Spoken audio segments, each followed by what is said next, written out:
Et pourquoi pas la zone 51. Ça va vous? Je pense qu'il y a beaucoup de trucs qui sont dits là-dessus, qui sont finalement faux, tu vois? Genre, il y a pas forcément d'extraterrestres dans un truc où, on n'a pas le droit d'aller. C'est pas parce qu'on n'a pas le droit d'aller quelque part qu'il y a des trucs de fou. Je pense que c'est juste, Ouais. l'espoir, tu vois, qui fait C'est ça, pour mais sa légende urbaine et en même temps, la possibilité que ce soit vrai, c'est quand même assez ouf. En réalité, vous êtes pas si loin que ça de la vérité, les gars. Bravo à vous, car c'est pas forcément évident. Mais j'ai encore quelques petites choses un peu intrigantes à vous révéler. Cette base secrète américaine dans laquelle nous cachons des soucoupes volantes, dans laquelle on retient des aliens, effectivement, quand on y pense un peu, ça peut s'apparenter à de la séquestration. Oui. Ah bah oui, non mais là, je lâche les doses. Hein.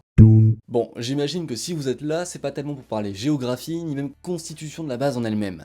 Mais avant de parler alien ou extraterrestre, je dois bien avouer qu'il faut le faire. Alors, croyez-moi, on va aborder la question d'aliens et d'extraterrestres d'ici très peu de temps, mais avant faut passer par ça. Pour situer cette base géographiquement parlant, de la façon la plus rapide, je peux vous dire qu'elle est à 160 km au nord-ouest de Las Vegas, qu'elle se situe dans le comté de Lincoln, et qu'elle a été construite dans cette zone nommée 51 à l'initiative de Mr. Richard Marvin Basil Jr., qui était quelqu'un de bien placé, on va pas se mentir, et forcément, qui dit activité secrète dit lieu secret, par conséquent l'environnement de cette base était complètement parfait, et complètement adéquat à la construction de cette base, justement.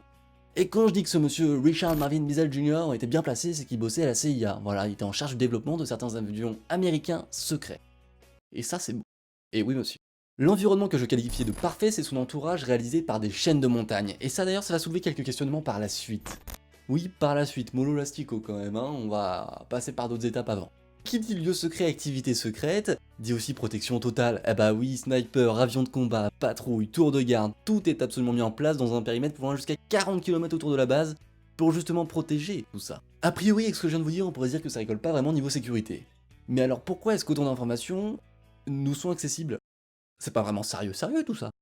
Mais j'ai une petite explication à vous donner. Bah oui, j'ai toujours des explications à vous donner. Bah, c'est pour moi, c'est cadeau. Remontons un petit peu dans le temps si vous le voulez bien. Oui, non, mais ça me permet de mieux vous expliquer. Cette base était surtout utilisée en temps de guerre froide pour pouvoir combattre l'URSS via des technologies réalisées en son sein de façon secrète. Mais pas seulement, parce qu'ils ont aussi pris des technologies ennemies, ils les ont analysées, ils ont essayé de comprendre leurs failles pour pouvoir mieux les combattre dans cette base. Donc ils développaient et ils analysaient dans la base, en temps de guerre froide. En termes d'avions développés là-bas, nous avons notamment le U-2, mais aussi les avions du programme Oxcart avec le SR-71, le A-12 et le drone D-21. Petit rappel, on ne sait jamais, pour ceux qui sont mauvais en histoire ou qui ne sont pas tenus au courant des actualités, la guerre froide est finie depuis 91. C'est vraiment une flash news là, que je vous annonce. Hein. La CIA en 2013 a accepté de déclassifier des dossiers concernant leurs activités du passé. Ah oui, parce qu'on était en 2013, que la guerre froide est finie depuis 91, donc ça les intéressait plus tellement. Mais par contre, cette base étant encore secrète aujourd'hui, on n'a pas des informations concernant leurs activités actuelles. Et à juste titre, c'est une base secrète. Ouais, non mais le mot secret, ce sera vraiment celui de la vidéo. Voilà, là on a l'intégralité de la version officielle. Mais maintenant, qu'est-ce qu'il en est? Des vaisseaux spatiaux, des aliens, des autopsies d'aliens? Tout ça, d'où est-ce que ça vient? Pour l'autopsie, je vais pas vraiment en parler, non, parce que ça a déjà été avoué par le réalisateur, par le créateur de la vidéo, que c'était complètement du fake et complètement de mise en scène. Je vais pas m'amuser à vous le répéter encore et encore. Je viens de le faire, d'accord. Non mais autant pour moi.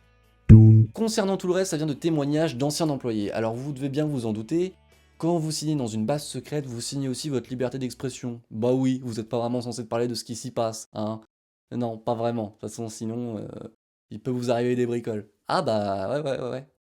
C'est pas vraiment... Non, pas recommandé. Et ils l'ont fait pour nous révéler des choses, notamment l'existence de cette zone S4, fameuse zone dans laquelle il y aurait effectivement des activités potentiellement un peu bizarres. Genre des soucoupes volantes qui seraient en test, ce genre de choses, des autopsies d'aliens, etc. Ouais.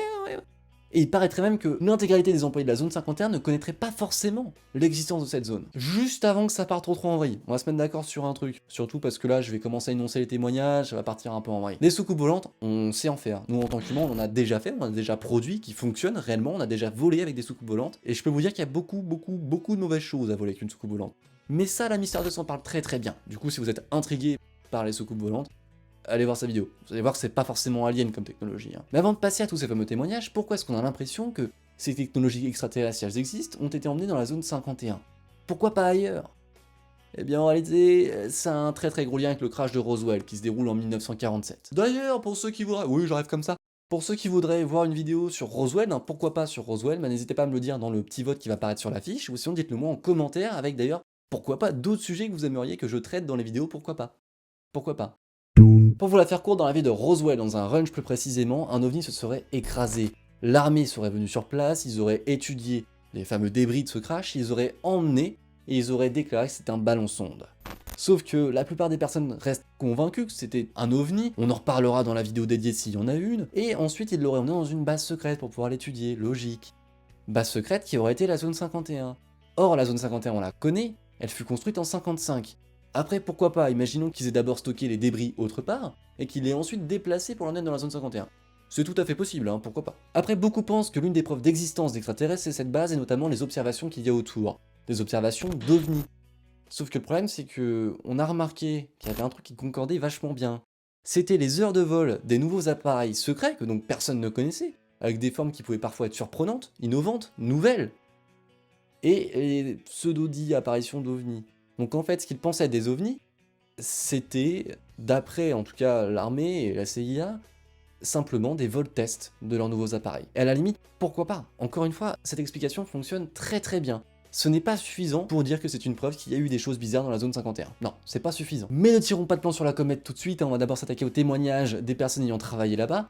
Dans cette vidéo, je vais vous en citer seulement 3 parce que, à mon sens, c'est les plus connus et les plus intéressants. Après, libre à nous de refaire une vidéo plus tard. Pourquoi pas? Et c'est à ce moment précis que Bob Lazar fait son entrée dans l'arène.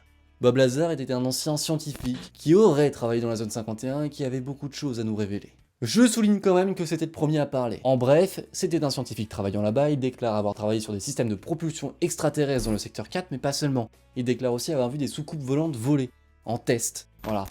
Et ça... bon, ça aurait pu passer. Le problème étant qu'on n'a aucune preuve de son passage là-bas. Oui, non mais il n'y a aucune trace du fait qu'il ait travaillé dans la zone 51, ni même d'ailleurs de ses pseudo-diplômes. Non, absolument rien. Après, comme je vous l'ai déjà dit, s'il a vraiment travaillé là-bas, il n'avait pas tellement le droit de dire ça. Il aurait très bien pu se débrouiller pour faire supprimer tout ça. C'est peut-être un peu gros quand même. Son témoignage n'est donc pas passé, non, ça a plutôt cassé. Faut dire qu'il y a un mec qui raconte des choses qui sont constamment cassées par des contre-arguments très solides. Bizarrement, on a du mal à le croire. Le problème étant qu'avec le temps, d'autres personnes ont fait des révélations, qui vont même aller parfois dans le sens de celle de Bob Lazar. Un ancien agent de la CIA témoigne notamment en 2013, il raconte ce qu'il a pu voir. Alors forcément, lui non plus n'avait pas le droit de le faire, mais malheureusement il était mourant, alors il a décidé de révéler certaines choses. Si ces choses sont vraies, bien sûr. Il témoignera d'ailleurs que ce secteur 4 dont parlait Bob Lazar existe bel et bien, qu'il aura vu de ses propres yeux dans ce secteur une soucoupe volante, et il ira même jusqu'à avouer avoir vu de ses propres yeux un interrogatoire avec un extraterrestre. Bullshit ou réalité, je ne sais pas, en tout cas je vous laisse un extrait de la vidéo. Yes, well, as we get older and older, I'm 77 right now. You can't live forever, you know. The 13 or 15 miles south to S4 had like different garage door openings. Okay. And in these garage door openings, they had like different saucer crafts. The very first one had the Roswell craft in. It was kind of crashed up, but apparently every alien that was in it died except for a couple. Une vidéo qui ne paie pas de mine et pourtant, quand on la regarde bien, elle peut paraître touchante, elle peut même faire peur. Mais j'ai encore du mal avec cette histoire de zone 51, j'aimerais bien qu'on étaye un peu plus le truc, donc on va s'intéresser à un troisième témoignage, qui lui aussi a des choses à nous dire. C'est l'heure des révélations de Boyd Bushman, qui était un scientifique travaillant pour Lockheed Martin, qui était une entreprise travaillant avec la zone 51, à juste titre, elle était la première entreprise de défense et de sécurité aux États-Unis et puis plus globalement dans le monde apparemment. Avant de faire cette vidéo, je ne connaissais pas Lockheed Martin. Peut-être que c'est une honte sur moi, je sais pas. Il dira que certains scientifiques travaillent sur les technologies extraterrestres, mais pas seulement. Il dira aussi que certains extraterrestres sont gentils et d'autres méchants. Il va jusqu'à nous décrire deux espèces complètement différentes. Des shérifs et des truands. Voilà, simplement. Les gentils nous aideraient à augmenter notre niveau de technologie d'ailleurs. Boyd Bushman n'avait pas non plus le droit de faire ces révélations, mais il a été malin. Il a tourné cette vidéo quelques semaines seulement avant sa mort et l'a diffusée après, donc je ne sais pas qui l'a diffusée, mais en tout cas voilà, il y a eu une diffusion de fait après sa mort. Et ce sera le premier à montrer des photos prises avec d'anciens appareils apparemment d'extraterrestres. Vraiment. Ça peut paraître troublant, je vous l'accorde. Donc au final, tout le monde est d'accord sur l'existence de ce fameux secteur 4 qui serait dans les montagnes aux alentours de la zone 51. Alors mensonge, bobard, personne en simple quête de célébrité, acteurs payés, sincérité ou honnêteté, est-ce que leurs histoires sont vraiment vraies? C'est pas mon rôle de vous dire si oui ou non tous ces témoignages sont vrais. Par contre, faites-moi plaisir, prenez ça avec de très grosses pincettes.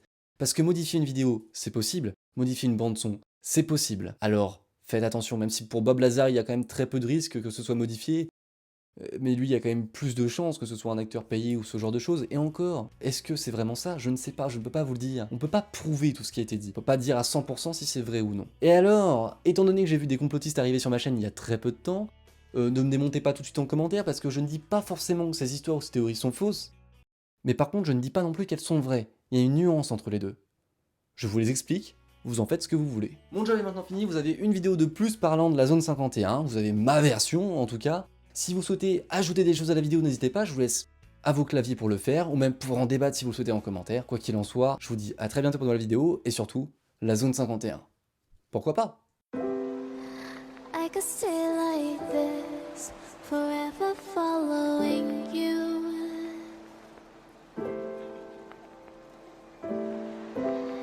Just don't get too far.